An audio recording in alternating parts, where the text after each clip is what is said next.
आपको याद रखना है किसी भी कुंडली में अगर मेल साइन में ज़्यादा प्लैनेट हैं 1 3 5 एंड ऑल दीज, तो उसके अंदर मेल ओरिएंटेड नेचर ज़्यादा होगी, चाहे वो इंसान लड़की ही क्यों ना हो।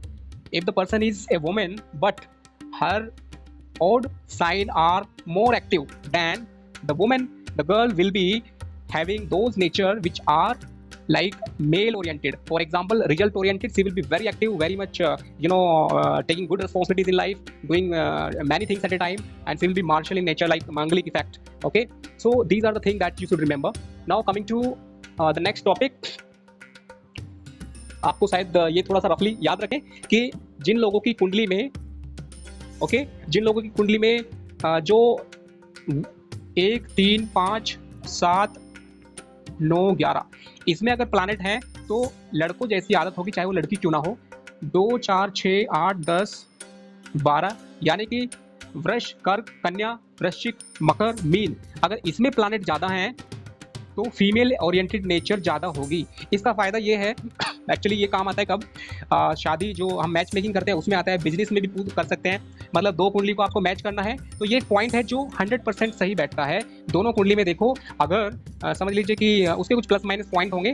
अगर बिजनेस है और दोनों ही मेल बहुत ज़्यादा है तो बिजनेस में फाइटिंग प्रॉब्लम्स बढ़ सकती हैं, इसलिए मेल फीमेल या फीमेल फीमेल होगा तो स्लो बट श्योर चलेगा वो इस बिजनेस। ऐसे ही मैरिड लाइफ में भी स्लो बट श्योर होगा, बट प्रॉब्लम्स कम आएंगी। अगर दोनों मेल मेल वाले हैं, यानी कि दोनों के जो राशियां हैं, दोनों राशियों में ग्रह बैठे हुए हैं ज़्यादा, तो वहाँ पे फाइटिंग वाली चीज़ें ज़्यादा रहेंगी, एक दूसरे की जो पॉजिटिवनेस नेचर होगी वो ज़्यादा होगी। ये पॉइंट थोड़ा सा आप याद रख सकते हैं। ओके, एक पॉइंट है एस्ट्रोलॉजी क्या है, उसके ऊपर छोटी सी चीज़ मैं बताना चाहूँगा कि जो हमारे बहुत सारी जो हैं विधाएं हैं उनमें से ये एक वेदांग है, मतलब एक अंग है एस्ट्रोलॉजी, ज्योतिष। तो ये सभी को मालूम है, ज्योतिष मतलब जो हमें मतलब भविष्य को या फिर चीज़ों को बेटर देखने में मदद करता है, वो एस्ट्रोलॉजी। उसके अंदर आपको क्या पॉइंट याद रखना है, एक चीज़ याद रखें एस्ट्रोलॉजी में कि जितने भी लोग, आप अगर 10 लोग हैं, 10 लोगों को एक कुंडली दी जाती है कि भाई इस कुंडली में बताइए, ये वृश्चिक लगन की कुंडली है, ये लगन हो गया यहाँ पे 10 11 12 1 2 3 4 5 6 7 इस तरह से बन जाती है। अगर मैं बोलता हूँ कि वृश्चिक लगन है तो यहाँ पे 8 आएगा। अगर मैं बोलता हूँ कि यहाँ पे मीन्स ये मेष लगन है तो यहाँ पे 1 आ जाएगा और आगे सेम सीक्वेंस। मैं बोलता हूँ कि वृष लगन की कुंडली है तो यहाँ पे 2 आ जाएगा। तो कुल मिला के मैंने एग्जाम्पल लिया है 8, मतलब वृश्चिक लगन की कुंडली है। आपके पास आते हैं कि इस लगन का मालिक जो है यहाँ पे बैठा हुआ है मंगल, मार्स भाग्य स्थान पे बैठा हुआ है कर्क राशि में, जो कि नीच का है। तो कहने के लिए नीच का है, लेकिन इसकी जो ताकत होगी वो उच्च के मंगल से भी ज़्यादा होगी, क्योंकि जो लगन का मालिक होता है वो केंद्र, यानी कि इनसे भी पावरफुल माना जाता है, क्योंकि वो सब कुछ पूरी लाइफ का केंद्र है। लगन का मतलब है लाइफ का केंद्र, मतलब यहाँ पे जो प्लैनेट होंगे वो, और इसका मालिक जो होगा वो लाइफ का सबसे बड़ा एक तरह से समझो ड्राइविंग फोर्स होगा, इसलिए ये इंपॉर्टेंट है। तो मैं यहाँ पे क्या समझाना चाह रहा हूँ आपको, ये याद रखें, आप नोट कर लें कि किसी भी कुंडली को कोई भी इंसान जब देखता है तो वो 3 तरीके से देखता है। एक तो वो अगर खुद नेगेटिव है लाइफ में, उसके खुद के प्लैनेट गड़बड़ हैं, तो वो दूसरी कुंडली कुंडली में उसी नज़रिए से उसका असर पड़ता है। मेरे कहने का मतलब है कि आपके खुद के प्लैनेट्स जो हैं वो असर डालते हैं। ओके, आपके खुद के प्लैनेट कुंडली को देखने में असर डालते हैं। दूसरा, आपका जो गुरु है, मीन्स आप किन लोगों के नज़दीक है, गुरु का मतलब है आपका खुद का अगर जुपिटर अच्छा है, आपका 9th भाव अच्छा है, आपका लगन अच्छा है, ये 3 चीज़ें अगर अच्छी हैं, ये आप नोट कर लें, जुपिटर, 9th भाव, लगन और चंद्रमा जो होता है वो रिसीवर है, बट ये 3 यहाँ पे इनमें लगन का ज़्यादा इंपॉर्टेंट है। ये 3 अच्छे हैं तो आपको सिखाने वाले बहुत मिलेंगे, किस्मत से लाइफ में आपको सिखाने वाले मिलेंगे। जिसका भी भाग्य स्थान पे अच्छे प्लैनेट हो, लग्नेश हो खुद, चाहे वो शनि क्यों ना हो, वो भी लाइफ में उन्हें सीखने को बहुत कुछ मिलता है, वो खुद सीखते हैं। तो क्या होगा कि कोई भी कुंडली आप देखते हैं तो हर इंसान किसी भी कुंडली को अपने खुद की कुंडली के अकॉर्डिंग दिखता है। अगर उसकी खुद की कुंडली में प्रॉब्लम है, उसकी खुद की कुंडली में ग्रह जो है नेगेटिव है, तो वो खुद जो है दूसरों की कुंडली भी उसी नज़रिए से देखेगा। दूसरी चीज़ होती है, अगर ये चीज़ें अच्छी हैं, इसका मतलब है भले वो नेगेटिव हो, लेकिन उसने, क्योंकि उसके गुरु हैं, उसके पास बहुत सारी ताकतें हैं, उसके पास बहुत सारे साधन हैं, वो किसी भी कुंडली को नेगेटिव वे में नहीं देखेगा, उसको बैलेंस करके देखेगा।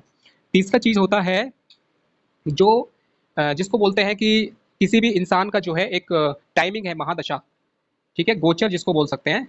ओके, गोचर जिसको आप मूड बोल सकते हो, समझ लीजिए कि आप जो कुंडली बहुत अच्छी देखते हैं, लेकिन आपके सामने कुंडली ऐसे टाइम पे आई जब आपका मूड खुद का ठीक नहीं है, आप जल्दी में हैं या प्रॉब्लम में हैं, आपका सर्कमस्टेंसेस, आपका गोचर, आपका जो वर्तमान है, उस टाइम पे आपके सामने कुंडली आई तो आप जल्दी में नहीं देख पाएँगे। तो कुल मिला के ये बात किस लिए मैं बताना चाह रहा हूँ आपको, ये इसलिए है क्योंकि कोई भी कुंडली के अंदर एक समुद्र है, एक बहुत बड़ा रहस्य है, उसको देखने में आपको हमेशा याद रखें कि खुद को पॉजिटिव बना के रखें, हमेशा याद रखें कि कुंडली में चाहे कितने भी नेगेटिव प्लैनेट हैं, तो भी उसी के अंदर कुछ पॉजिटिव एनर्जी छुपी होती है, आपको वो फाइंड आउट करना है। आपको हमेशा गुरु बना के रखना है, गुरु मतलब जुपिटर को स्ट्रॉन्ग करने के लिए आपके कॉन्टैक्ट अच्छे होने चाहिए, आपके मटेरियल आपके पास अच्छा होना चाहिए, सोर्स अच्छा होना चाहिए, क्योंकि इंडिया में, हमारे देश में बहुत सारे अच्छे-अच्छे टैलेंटेड ज्ञानी ज्योतिषी एस्ट्रोलॉजर्स हैं, लेकिन उनके कॉन्टैक्ट नहीं है अच्छे, या फिर उनको समझ लीजिए कि जो ज़माने के हिसाब से टेक्नोलॉजी का इस्तेमाल करना नहीं आता है उनको, ओके? जो 9th भाव है, ये उनको मदद करता है दुनिया से कनेक्ट होने में, और जो लगन है, वो उसका खुद का एफर्ट है। लगन अच्छा होगा, लगन अच्छी जगह बैठा होगा, तो अपने आप ही वो इंसान को खुद कोशिश करने से वो पर्सनल एफर्ट से होगा। गोचर का मतलब होता है, आपके सब कुछ अच्छा है, लेकिन एक खास समय में जब समझ लीजिए कि एक पर्टिकुलर साल में, महीने में आपका खुद का ही जो है टाइम ठीक नहीं चल रहा है, तो आपका दूसरों की कुंडली जब देखेंगे तो गड़बड़ हो जाएगी। तो ये चीज़ें ध्यान रखनी है आपको कि मतलब याद रखें कि भाई कुंडली का जो प्रेडिक्शन है, हर आदमी अपना क्यों अलग देता है, और एक ही आदमी भी अलग-अलग समय पे अलग-अलग प्रेडिक्शन दे सकता है, क्योंकि उसका खुद का थॉट प्रोसेस, रूल रेगुलेशन, और इसके अंदर रूल रेगुलेशन बहुत ज़्यादा है। तो एक दूसरा है, rules are for fools, rules are for, ये एक बुक है और उसी बुक की मैं लाइन बता रहा हूँ, लेकिन ये बात आपको समझनी है कि ज्योतिष में आप जितने ज़्यादा रूल पढ़ेंगे, पहली बात तो आप पढ़ ही नहीं पाएँगे, इतने ज़्यादा रूल हैं, कन्फ्यूजन आ जाएगा, और आप मतलब समझ लीजिए कि आप एक तरह से प्रेडिक्शन नहीं कर पाएँगे। तो याद रखें, रूल्स बहुत ज़्यादा रट्टा ना मारें, सीधे-सीधे आपको क्या करना है, मैं आपको प्रेडिक्शन का एक पर्टिकुलर डे होगा जिस दिन ओनली प्रेडिक्शन के ऊपर बात करेंगे, उसके कुछ पॉइंट्स होंगे कि भाई आपको ये 10 चीज़ें देखनी है। नंबर 1 ये देखना है कि आपका कुंडली का लगन, नंबर 2 आपको देखना है कि इसमें मांगलिक और कोई पर्टिकुलर दोष तो नहीं है, नंबर 3 आपका जो केंद्र और त्रिकोण है वो बहुत इंपॉर्टेंट होते हैं। किसी भी कुंडली का त्रिकोण में जो है 9th भाव और केंद्र में 10वां भाव, तो यानी कि 9वां और 10वां भाव ये इंपॉर्टेंट होता है। उसके बाद आपको क्या है कि इनपुट लेने होते हैं पामिस्ट्री के थ्रू, या फिर बात करने से। पामिस्ट्री का थोड़ा-सा आपको नॉलेज होना ज़रूरी है, बात करना, कम्युनिकेशन स्किल आपका अच्छा होना चाहिए। तो मैं बताऊँगा कि आपको जो है एक सक्सेसफुल एस्ट्रोलॉजर बनने के लिए क्या करना है, तो उसके कुछ पॉइंट्स आप लिख सकते हैं अभी भी।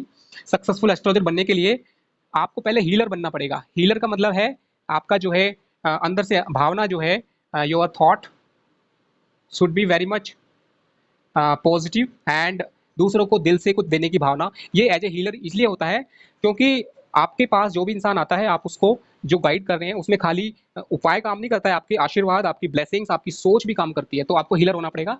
दूसरा जो है, अगर आपको अच्छा एस्ट्रोलॉजर बनना है तो टेक्नोलॉजी, टेक्नोलॉजी का मतलब है राहु, राहु को स्ट्रॉन्ग करना है, टेक्नोलॉजी को बढ़ाना है, मोबाइल का इस्तेमाल। जिसका राहु स्ट्रॉन्ग है, राहु का स्ट्रॉन्ग होने का मतलब क्या है कि इस मायावी दुनिया को सही से समझना और लोगों के मन में क्या चल रहा है उसको समझना। टेक्नोलॉजी तो अपने आप में है ही, लेकिन राहु आपको बहुत सारी चीज़ें बताएगा। आपको बनाएगा राहु, एक डिप्लोमेटिक भी बनाता है, और आपको बनाता है, आपको साइकोलॉजिस्ट भी बनाता है राहु। साइकोलॉजिस्ट मतलब दूसरों के मन में क्या चल रहा है। आपके सामने जो भी इंसान आएगा, अगर राहु अच्छा है तो आप साइकोलॉजिस्ट की तरह आप समझ सकते हैं कि ये इंसान के मन में क्या है। तो ये होगा कूल माइंड। आपका चंद्रमा अच्छा होगा तो आप कूल माइंड से बिना किसी डिस्टर्बेंस के, यानी कि कोई सामने से आपको कुछ बोल रहा है फिर भी आप कूल माइंड है, तो चंद्रमा की वजह से है वो। तो ये हो गया राहु की वजह से टेक्नोलॉजी का इस्तेमाल अगर आपको जानते हैं तो आप एक अच्छे ज्योतिषी बन सकते हैं। उसके बाद एक आता है कीवर्ड्स। कीवर्ड्स का मतलब क्या है, आप हमेशा याद रखें, अगर आपने राशियां याद करी है, राशियां, तो उनको रट्टा ना मारे, उनके कीवर्ड्स याद रखें। ओके, जैसे कि प्लैनेट हैं या राशियां हैं, ठीक है, उनके जैसे कि मैं एग्जांपल देता हूं राशियों का। जैसे कि मेष राशि जो है, एरीज, एरीज, इसका कीवर्ड होता है I am. Okay, Taurus, Taurus का मतलब आर एम, आई एम मतलब मैं कुछ हूँ। जिन जो मेष लगन वाले लोग हैं उनके अंदर होगा कि मैं कुछ हूँ, वो अपने आप को, एक थोड़ी ईगो रहती है, और वो थोड़ा सा मतलब आई एम वाली फीलिंग रखते हैं कि मैं कुछ हूँ। आई टोरस, टोरस लगन मतलब आई पजेस, मैं रखता हूँ, आई हैव समथिंग, वो थोड़ा कलेक्शन में इंटरेस्टेड होते हैं, उनका प्रॉपर्टी वाइज। जेमिनी, जेमिनी मतलब आई थिंक। तो ऐसे करके मैं आपको कीवर्ड्स बताऊंगा। ये राशियों के कीवर्ड्स हैं, ऐसे ही प्लानट के कीवर्ड होते हैं। कीवर्ड मतलब एक समझ लीजिए कि शॉर्टकट में मंत्र, जैसे कि सूर्य है, ठीक है, ये जो है सूर्य भी जो है उसका कीवर्ड होता है मीन्स आई, मैं खुद, मतलब ईगो। अगर सूर्य अच्छा है तो आदमी जो है वो सेल्फ प्राइड रखेगा, जो अच्छी एनर्जी है। और अगर सूर्य कमजोर है तो वो बैड ईगो, मतलब घमंडी टाइप हो जाना। ऐसे मून, जो मून है वो आई रिसीव। तो ऐसे करके मैं आपको आर्टिकल दूंगा सभी का। Mercury I think, Jupiter, Jupiter का होता है जो इंसान किसी भी चीज में वृद्धि करता है, ग्रोथ करता है, चाहे वो हेल्प के थ्रू, चाहे वो नॉलेज के थ्रू, मतलब उसकी जो चीजें हैं वो ग्रोथ करती हैं, आई ग्रो। तो ऐसे वीनस का है आई अटैच, सैटर्न का है, ठीक है, आई पॉन्डर। पॉन्डर मीन्स बहुत ज्यादा किसी चीज को सोचना। राहु, राहु जो होता है हमेशा इंसान को बियॉन्ड बनाता है। राहु का मतलब है I want to go beyond. Rahu मतलब I want to go beyond. Beyond what? Beyond, I want to go beyond existing thing. मतलब राहु वाला जो इंसान होगा वो जो भी वर्तमान में उसके पास है उससे ज्यादा बढ़ के, अगर राहु है तो माया की तरफ, मतलब एक तरह से मेटेरियलिस्टिक सक्सेस की तरफ लेके जाएगा। और अगर केतु के ऊपर अच्छे ग्रह हैं, केतु अच्छी पोजीशन में है, तो ऐसा इंसान I want to go beyond for spirituality, वो लेके जाएगा स्पिरिचुअलिटी में, चाहे वो प्रॉब्लम देख के लेके जाएगा या कैसे भी। तो कीवर्ड्स होते हैं सभी ग्रहों के, ओके, सभी प्लैनेट्स के कीवर्ड्स होते हैं, सभी राशियों के हैं, और सभी हाउसेस के भी कीवर्ड्स होते हैं। तो ये जो चीज मैंने बताई है ये आपको अभी मैं शॉर्टकट में बता रहा हूँ, क्योंकि पहले दिन में आपको थोड़ा सा आइडिया मिल जाए कि मैं आने वाले टाइम में क्या बताने वाला हूँ। जैसे कि कोई भी कुंडली है, उसके अंदर कीवर्ड्स होते हैं। जैसे कि पहला भाव है, इसको कीवर्ड याद रखना है कि ये जो है प्रेजेंट है, पास्ट, फ्यूचर। इसके अंदर जो फर्स्ट वाला जो है, जहाँ पे यहाँ पे जो भी है ये आपका हेड है, सर है, तो इसको जो है कीवर्ड्स याद करने हैं जैसे आपको, तो समझना पड़ेगा इसका मीनिंग क्या है। तो जो कीवर्ड्स है मैं आपको शॉर्टकट में बता देता हूँ कि इंसान का जो किसी भी चीज की शुरुआत, इसका कीवर्ड है फर्स्ट, स्टार्ट। अगर किसी इंसान का लग्न अच्छा है तो वो कोई भी काम की शुरुआत को अच्छा कर सकता है। जिसका फिफ्थ हाउस अच्छा है, इसका कीवर्ड क्या है? इसका है कि आपका जो प्रारब्ध है, मतलब पास्ट, आपने क्या क्या मेहनत की। जैसे कोई बच्चा जो है अगर फिफ्थ हाउस अच्छा है तो उसका क्या होगा कि वो चीजें सीखने में बहुत इंटरेस्टेड होगा, इसलिए सीखने में कनेक्ट होता है पढ़ाई। ये पहला हाउस है। आप इस दुनिया में आए, फर्स्ट हाउस, आपने इस दुनिया में आने के बाद आप जो बोले वो ये हो गया। फिर हाथ पैर चलाए, लिम्स, ये तीसरा भाव हो गया, लिम्स। चौथा भाव हो गया कि आपका जो इमोशनल फैक्टर है, मदरली नेचर, वो फोर्थ हाउस है।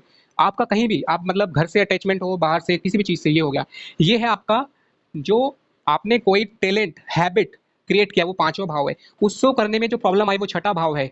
आपका इस दुनिया में क्या रिप्रेजेंटेटिव है, या फिर आप किस तरह से आप किस तरह से आप सेवंथ हाउस, मतलब आपका जो प्रेजेंटेशन है। अगर किसी का यहाँ पे शनि मंगल निगेटिव प्लैनेट ज्यादा आ जाते हैं तो आप कितने भी अच्छे इंसान हैं, लेकिन आपको अपने आप ही आपके बारे में लोग जो है अच्छा नहीं सोचेंगे। सेवंथ हाउस का मतलब है ये पैकेजिंग है, आप कैसे हैं उसकी पैकेजिंग सातों भाव है, ठीक है। मतलब आप कैसे हैं वो ये है, लेकिन सातों भाव बताता है आप दूसरों से कैसे कनेक्ट हो जाते हैं, या फिर आप किस तरीके से आपका पैकेजिंग है, दूसरे क्या सोचते हैं, ये सेवंथ हाउस। इसलिए बोलते हैं ये मैरिड लाइफ में सबसे ज्यादा क्यों असर डालता है, क्योंकि सेवंथ हाउस बताता है कि आप कैसे कनेक्ट होते हैं इस दुनिया से, या फिर किसी बिजनेस में कैसे कनेक्ट होते हैं, लाइफ पार्टनर से कैसे कनेक्ट होते हैं, किसी से भी कैसे कनेक्ट होते हैं, सेवंथ हाउस है। तो इसका कीवर्ड हो जाएगा कनेक्टिंग टू अदर्स। तो कीवर्ड आपको याद रखना है। एट हाउस क्या है? इसको बोलते हैं हिडन टैलेंट। इसका इसका मतलब जब आप लंबे टाइम तक किसी चीज को कनेक्ट होते हैं तो आपके अंदर की जो असलियत है, हिडन टैलेंट का मतलब है हिडन सीक्रेट। ये अच्छी चीज भी हो सकती है, बुरी हो सकती है। आठवां स्थान जो है, ये पता चलता है कि जब लंबे टाइम तक आप लाइफ पार्टनर के साथ रहते हैं तो आपके अंदर अच्छी चीज हो या बुरी चीज हो, वो साफ यहाँ पे पता चल जाएगी। और आठवां स्थान को मृत्यु भाव क्यों बोलते हैं? क्योंकि ये ट्रांसफॉर्मेशन हाउस है, यानी कि आपकी जिंदगी को बदलने की ताकत रखता है। जब भी शनि यहाँ से निकलेगा तो ये आपकी लाइफ का सबसे बड़ा टर्निंग पॉइंट होगा। किसी की कुंडली में जब भी शनि यहाँ पे आएगा तो वो बहुत ही फास्ट उसको ऊपर लेके जाएगा या नीचे लेके जाएगा। यानी कि आठवें भाव से जब नौवें में शनि शनि जाता है किसी की कुंडली में, तो हमेशा एक बहुत बड़ा ट्रांसफॉर्मेशन, बदलाव आता है उसकी जिंदगी में। जैसे किसी के ऊपर बहुत बड़ा कर्जा था, वो कर्जा यहाँ पे जब नौवें में जाएगा तो कर्जे से मुक्त हो सकता है, अगर उसका अच्छा है। मीन्स आठवें भाव में प्लानट अच्छे हैं, आठ भाव का स्वामी सही पोजीशन में है, या फिर जो लग्नेश है। बाकी चीजें मैं बताऊंगा प्रेडिक्शन पार्ट में, बट ये क्या बताना चाह रहा हूँ मैं इस कुंडली में, इसको एक सेशन में कंप्लीट करेंगे कि कीवर्ड्स आपको याद रखने हैं। ओके, तो कीवर्ड्स में तसल्ली में अच्छे से समझाऊंगा अगले सेशन में। बट एक ज्योतिषी बनने के लिए, या फिर समझिए कि आपको एस्ट्रोलॉजी को अच्छे से समझना है, तो आपको जरूरी है कीवर्ड्स याद करने। कीवर्ड्स, तो सबसे पहला हीलर था, आपको हीलर बनना है। उसके बाद गुड कम्युनिकेटर। कम्युनिकेटर अगर आप अच्छे हैं तो आप एस्ट्रोलॉजी या कोई भी टैलेंट को एक्सप्लोर करके इस मायावी दुनिया में सफलता पा सकते हैं if you are a good communicator, क्योंकि ये सेकंड भाव है, सेकंड भाव धन का होता है। ठीक है, हीलर का मतलब है नाइन्थ भाव, नाइन्थ भाव, नाइन्थ हाउस। हीलर, अगर आपका नाइन्थ भाव अच्छा है तो आप हीलर बन जाएंगे। कम्युनिकेटर अच्छा है यानी। और उसके बाद आता है कीवर्ड्स, आपको याद होने चाहिए। कीवर्ड्स का मतलब है eight house, secrets, eight house. Keywords का मतलब होता है मतलब गुप्त विद्या। ओके, ज्योतिष जो है वो एस्ट्रोलॉजी अगर हाउस वाइज देखे तो वो एट हाउस है। ओके, तो ये चीजें आपको जाननी है। फिर आता है राहु, टेक्नोलॉजी, टेक्नोलॉजी, ये है राहु। आपकी कुंडली में राहु अगर अच्छा है तो टेक्नोलॉजी सीख जाओगे। अगर आपकी कुंडली में राहु कमजोर है तो आप टेक्नोलॉजी को सीखें, वो मजबूत हो जाएगा। राहु आपको टेक्नोलॉजी सिखाता है। टेक्नोलॉजी का मतलब कि किसी भी चीज को एक्सप्लॉइट करना, वो है राहु, ये स्ट्रॉन्ग हो जाएगा।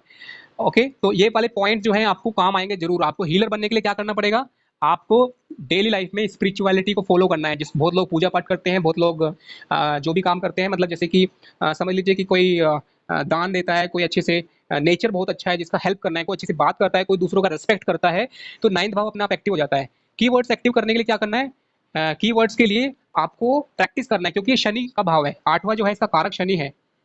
तो ये चीज आपको अच्छे से करना है। ओके, कम्युनिकेटर सेकंड भाव मर्क्यूरी। आपको अगर अच्छे से बोलना है, इसके लिए आपको लैंग्वेज सीखना होगा। राहु जो है वो इंग्लिश लैंग्वेज या फॉरेन लैंग्वेज होता है, ऐसे ही कम्युनिकेटर बोलने का तरीका, लैंग्वेज बताएगा राहु, लेकिन बोलने का तरीका जो है वो सेकंड भाव एंड मर्क्यूरी। इसको स्ट्रॉन्ग करने के लिए क्या करना है आपको, आप इसको लिख लेना। आपके लिए क्या, इसके लिए लिखने के लिए क्या होगा कि आपको पेन का इस्तेमाल ज्यादा करना है, आप डायरी ज्यादा ज्यादा बनाइए, ये हो जाएगा। ओके, तो दैट इज फॉर यू। और ये हो जाएगा। अभी बीच में कुछ डिस्टर्बेंस वॉइस आ रहा है तो मुझे बंद करना पड़ेगा, एंड थोड़ा सा मुझे ध्यान रखना होगा आगे के लिए।